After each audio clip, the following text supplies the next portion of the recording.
Banyak cerita dan berita menyebutkan bahwa jika Palestina menang dalam peperangan melawan Israel, itu pertanda kiamat sudah sangat dekat. Apakah benar cerita-cerita itu? Mari kita simak. Hadis-hadis dari segi kekuatan sanadnya termasuk hadis sahih tanpa perbedaan pendapat. Dan termasuk dari tanda-tanda kenabian Rasulullah yang terkait dengan mukjizat kabar yang akan terjadi di masa yang akan datang. Namun ada hal yang kurang kita sadari selama ini, yaitu bahwa hadis ini baru terasa relevan di zaman sekarang ini saja. Sepanjang 14 abad lamanya, tiap ada orang yang baca hadis ini di zamannya akan sedikit berkerut kening. Mengapa? Sebab di masa mereka hidup, sejarah Yahudi tidak seperti sekarang. Mereka belum lagi menjadi sosok negara superpower yang ampuh. Keangkuhan Yahudi dengan negara Israelnya belum pernah ada sepanjang 14 abad itu. Keberadaannya baru muncul di abad 20 ini atau abad 14 Hijriah. Orang Yahudi sepanjang sejarah Islam justru selalu berada di bawah perlindungan negeri-negeri Islam. Komunitas Yahudi selalu dimusuhi oleh semua bangsa dan negara sepanjang sejarah. Komunitas Yahudi pun pernah dibantai oleh Nazi Jerman di masa Hitler. Nyaris tidak ada tempat buat Yahudi kecuali di dalam negeri Islam. Mereka aman bila tinggal di wilayah khilafah Islam, karena hukum Islam melarang memerangi ahlu zimah kafir zimmi. Salah satu penguasa yang anti-Yahudi adalah Spanyol Kristen. Ketika Spanyol dikuasai rezim Katolik, bukan hanya umat Islam yang diusir, tetapi termasuk juga kalangan Yahudi. Tidak ada satupun tanah di dunia ini yang mau menampung bangsa ini, kecuali penguasa Muslim Turki Utsmani. Maka selama 14 abad itu, hadis ini cukup mengherankan umat Islam. Bagaimana mungkin umat Islam yang selama ini melindungi bangsa Yahudi serta mengharamkan darah mereka, lantaran mereka termasuk ahlu zimah, tiba-tiba akan memerangi Yahudi sampai mati. Bahkan batu dan pohon akan memerintahkan umat Islam untuk membunuh mereka juga.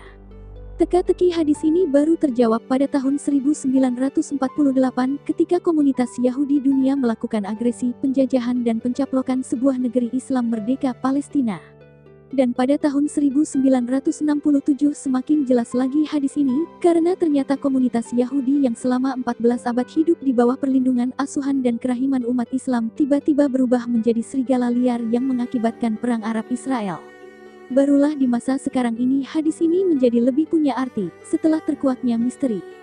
Ternyata Yahudi yang selama ini hidup di bawah asuhan dan kasih sayang umat Islam tiba-tiba jadi makhluk buas pembantai nyawa.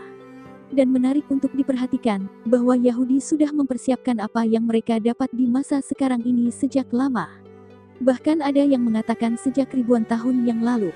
Konon terbentuknya negara-negara superpower, penjajahan barat atas dunia timur, naiknya para pejabat di masing-masing negara adidaya, semua tidak lepas dari skenario mereka. Inggris di masa lalu dan Amerika di masa sekarang tidak lain hanyalah alat yang disiapkan untuk mewujudkan cita-cita pembentukan Israel. Karena itu mustahil meminta Amerika untuk menekan Israel agar menghentikan serangan mereka ke negeri Islam.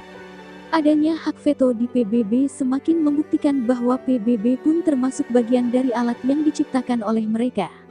Selain terkuaknya misteri hadis ini di abad 14 Hijriah, hadis ini sangat tegas menyebutkan kepastian kehancuran bangsa pengingkar Allah dan Nabi ini. Bahkan pohon dan batu pun akan ikut membantu umat Islam dalam menumpas mereka.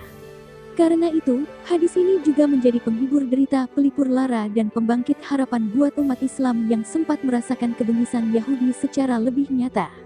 Bahwasanya Israel yang bukan manusia itu pasti akan dikalahkan, mati kutu dan mati betulan. Ini adalah sebuah kepastian, karena yang bilang bukan sembarang orang.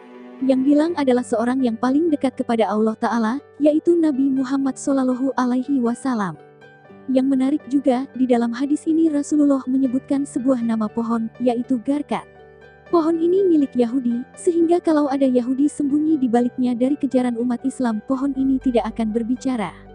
Sebaliknya, pohon ini akan melindungi Yahudi, karena pohon ini milik mereka. Dalam hadis Abi Hurairah bahwa Nabi Muhammad SAW bersabda, tidak akan terjadi hari kiamat hingga kalian, muslimin, memerangi Yahudi. Kemudian batu berkata di belakang Yahudi, wahai muslim, inilah Yahudi di belakangku, bunuhlah. HR Bukhari dan Muslim dalam Sahih Jami' Sagir. Nomor 7414.